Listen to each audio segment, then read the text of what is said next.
రావడం జరిగింది. గతంలో టీఆర్ఎస్ ప్రభుత్వ హయాంలో ప్రజలు ఎదుర్కొంటున్న సమస్యలు అనేకంగా ఎక్కడికి వెళ్ళినా అనేక విజ్ఞాపన పత్రాలు వచ్చేటివి. ఇప్పుడు తెలంగాణ ప్రజాపాలన ప్రభుత్వం అధికారంలోకి వచ్చిన తర్వాత అర్హత కలిగినటువంటి వాళ్ళందరికీ రేషన్ కార్డులు ఇచ్చేటువంటి కార్యక్రమాన్ని ఎక్కడికక్కడే డిసెంట్రలైజ్ చేసి కొనసాగిస్తాను. ఒక్క రేషన్ కార్డు గురించి కూడా ఒక అప్లికేషన్ వచ్చేటువంటి సందర్భం లేదు. అదేవిధంగా సన్న బియ్యం ఇస్తూ ఉన్నాం, 200 యూనిట్ల ఉచిత విద్యుత్ ఇస్తూ ఉన్నాం, ఉచిత బస్సు ఇస్తూ ఉన్నాం, గ్రామీణ ప్రాంతాల్లో ఇందిరమ్మ ఇండ్లు ఇస్తూ ఉన్నాం. ఈ విధంగా మహిళలకు వడ్డీ లేని రుణాలు ఇస్తూ ఉన్నాం. ఇవన్నీ కార్యక్రమాలు జరుగుతున్న దృష్ట్యా పిటిషనర్స్కు సంబంధించినటువంటి ప్రధానంగా 2-3 అంశాల మీద రిప్రజెంటేషన్స్ వస్తూ ఉన్నాయి. ఒకటి కొత్త పెన్షన్లు, అది కూడా 2 లక్షల పెన్షన్లు శాంక్షన్ చేసినాం కాబట్టి అది కూడా ఇష్యూ రిజాల్వ్ అయిపోతుంది. హైదరాబాదులో ఇండ్లకు సంబంధించినటువంటి కొత్త రిప్రజెంటేషన్ వస్తూ ఉంది. అది కూడా హైదరాబాద్లో త్వరలోనే 1,00,000 ఇండ్లను కట్టడానికి నిర్ణయం తీసుకొని స్థలాలను కూడా ఐడెంటిఫై చేసినాం కాబట్టి గ్రామీణ ప్రాంతాల్లో ఇప్పటికే ఇందిరమ్మ ఇండ్ల కార్యక్రమం నియోజకవర్గానికి 3,500, మళ్ళీ దాని తదుపరి 2,000 శాంక్షన్ చేసినాం కాబట్టి నిరుపేదలకు ఇండ్ల కట్టడం కార్యక్రమం చాలా సంతోషంగా ఈ కార్యక్రమం నడుస్తుంది. హైదరాబాద్ సంబంధించి కూడా 1,00,000 ఇండ్లకు సంబంధించిన కార్యక్రమాన్ని ముందుగా తీసుకొని పోయేటువంటి కార్యక్రమం కొనసాగుతోంది. ఈ విధంగా ప్రజాపాలనలో కొంత వ్యక్తిగతమైన లేదా ఇతరత్ర కొన్ని అంశాలు తప్ప అనేక సమస్యల్ని పరిష్కరించి ఈరోజు ప్రజలంతా కూడా సంతోషంగా ప్రభుత్వంను ఆశీర్వదిస్తూ ఎక్కడికి వెళ్ళినా ముందుకు పోయే విధంగా కొనసాగుతుందనే మాట నేను ఈ సందర్భంలో చెప్తా ఉన్నాను. తప్పకుండా భవిష్యత్తులో ఇచ్చినటువంటి మిగతా హామీలు కావచ్చు, ప్రభుత్వం తరఫున తీసుకోవాల్సినటువంటి చర్యలు కావచ్చు, అన్నీ కూడా ప్రభుత్వం తప్పకుండా చేస్తుందనే విషయాన్ని కూడా సందర్భంగా తెలియజేస్తా ఉన్నాం. తర్వాత ఈరోజు ఒక ప్రధానం, ఎందుకంటే నిన్న ఆరుద్ర స్టార్ట్ అయింది. 29 నాటి నుంచి ఏరువాక పౌర్ణమి వ్యవసాయాలన్నీ కూడా మరి ఇటు విత్తనాలు, నాట్లు, రకరకాల వ్యవసాయిక కార్యక్రమాలు కొనసాగుతాయి. నిన్నటి నుంచి వ్యవసాయ శాఖ మంత్రి గారి ఆధ్వర్యం లోపల విత్తనాల సరఫరాకు రైతు వేదికల ద్వారా రాష్ట్ర వ్యాప్తంగా రైతాంగానికి అండగా ఉండేటువంటి కార్యక్రమాన్ని కూడా ప్రారంభం చేసినారు. నేను మార్కెట్ చైర్మన్గా 2005లో పనిచేసినాను, రైతు బిడ్డను. ఈరోజు రాష్ట్రంలో కొత్త యూరియాకు సంబంధించినటువంటి కృత్రిమ లేదా ప్రజలకు ఆందోళన కలిగించే విధమైనటువంటి ఒక అంశం జరుగుతోంది, అది వాస్తవం. ఈ సందర్భంలో రైతులందరినీ లేదా క్షేత్రస్థాయిలో ఉన్నటువంటి ప్రతి పౌరుడికి అంశం తెలవాలనే ఉద్దేశంతో చెప్తా ఉన్నాం. భారతదేశంలో ఉన్నటువంటి రాష్ట్రాలు, భారతదేశానికి రాష్ట్రానికి సంబంధించి ఉమ్మడి జాబితాలో కొన్ని అంశాలు ఉన్నాయి. అదేగాక కొన్ని రాష్ట్రాలకు మాత్రమే ప్రత్యేకించి కొన్ని అంశాలు ఉన్నాయి, కేంద్రానికి సంబంధించి కొన్ని అంశాలు.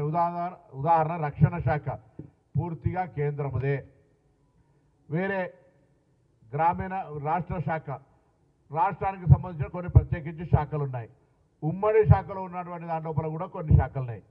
ఆ పరిణామాల్లో ఎరువులకు సంబంధించి 100% ఉత్పత్తి బాధ్యత, అంటే ప్రొడక్షన్, వాటి తయారీ బాధ్యత కేంద్రముదే, వాటి సరఫరా బాధ్యత కూడా కేంద్రానిది. దయచేసి రైతులు, యావత్ తెలంగాణ ప్రజలు గమనించాల్సిన అవసరం ఉంది.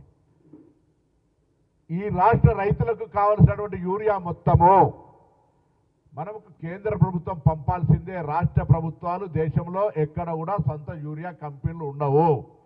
దానికి ముడి సరుకు విదేశాల నుంచో లేదా దానికి సంబంధించినటువంటి ఫర్టిలైజర్ శాఖకు సంబంధించిన సమన్వయంతో మాత్రమే జరుగుతుంది. రాష్ట్రాల్లో ఫర్టిలైజర్ శాఖలు ఉండవు, డిపార్ట్మెంట్లు ఉండవు. వ్యవసాయ శాఖనే ఓన్లీ సరఫరా బాధ్యతలు తీసుకుంటుంది. వచ్చినటువంటి స్టాకును కేంద్రాల వారీగా, జిల్లాల వారీగా, ఇరిగేషన్ ఏరియా వారీగా ఆ కేంద్రం నుంచి వచ్చినటువంటి ఎరువులను సరఫరా చేస్తుంది. ఈ విషయాన్ని దయచేసి గమనించాలి. నేను ఎందుకు చెప్తున్నా ఈ అంశం, రాష్ట్రానికి ఎరువులు వచ్చినా ఎరువులు రాకపోయినా భారతీయ జనతా పార్టీదే నాయకత్వం బాధ్యత వహించాలి. మాకేం సంబంధం లేదు, తప్పించుకోవడానికి వీలు లేదు.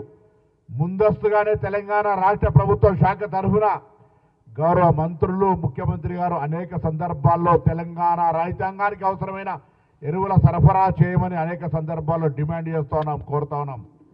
ఈరోజు తెలంగాణ రైతులకు అవసరమైన ఎరువుల సరఫరా తయారు చేసే బాధ్యత 100% కేంద్ర ప్రభుత్వందే. ఈ రాష్ట్ర రైతాంగానికి ఎరువులు సరిగా సరఫరా చేయకపోతే భారతీయ జనతా పార్టీ నాయకుల ఇళ్ల ముందర ధర్నాలు చేస్తాం, కూర్చుంటాం.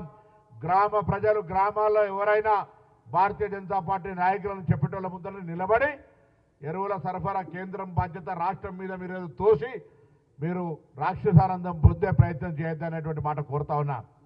మళ్ళీ చెప్తాను, తప్పకుండా రాష్ట్ర ప్రభుత్వం నుంచి అన్ని రకాల ఒక సమర్థవంతంగా ఎరువుల సరఫరా ప్రక్రియను రైతు వేదికల ద్వారా వ్యవసాయ శాఖ అధికారుల ద్వారా రైతులను చైతన్యపరిచి అన్ని రకాల సరఫరా చేయడానికి సిద్ధంగా ఉన్నాం. తెలంగాణ రైతులకు అవసరమైనటువంటి ఎరువుల డిమాండ్ను కూడా కేంద్ర ప్రభుత్వం దగ్గర ఉంచినాం. కానీ భారతీయ జనతా పార్టీ అధికారంలో లేని రాష్ట్రంగా వాళ్ళతో ఉన్నటువంటి మిత్రపక్షంగా లేని కారణంగా తెలంగాణ మీద వివక్ష చూపెడుతున్నట్టు నిధులు కేటాయించే విషయం లోపల కానీ, తెలంగాణ ఏర్పాటు పట్ల కానీ, తెలంగాణ అభివృద్ధికి ఇతరత్ర అనేక కార్యక్రమాల్లో భారతీయ జనతా పార్టీ వివక్షపూరితంగా వ్యవహరించే సందర్భంలో మేము మీతో బేషరతుగా కేంద్రంలో ఉన్నటువంటి ఏ మంత్రినైనా కలవడానికి సిద్ధం. తెలంగాణ నుంచి ప్రాతినిధ్యం వహిస్తున్న బీజేపీ మంత్రులు ఎంపీలకు విజ్ఞప్తి చేస్తా ఉన్నాం. ఈ రాష్ట్ర ఎరువులకు సంబంధించిన ఏ సమస్య వచ్చినా మీరే బాధ్యత వహించాలనేటువంటి మాట కూడా మనం చేస్తా ఉన్నాం. అదే అంశాన్ని తెలంగాణ రైతాంగానికి తెలంగాణ ప్రజలకు చెప్పే ప్రయత్నం చేస్తా ఉన్నాం. ఎరువుల తయారీ 100% కేంద్రం బాధ్యత. ఎరువుల సరఫరా ఈ రాష్ట్రానికి రావాల్సింది కేటాయించే బాధ్యత కూడా కేంద్ర ప్రభుత్వందే. ఆ వచ్చినటువంటి ఎరువులను సమర్థవంతంగా ఎక్కడ కూడా వేరే ఉపయోగానికి లేకుండా రైతాంగానికి ఉపయోగించే విధంగా చర్యలు తీసుకునే దాంట్లో విఫలమైతే మా బాధ్యత.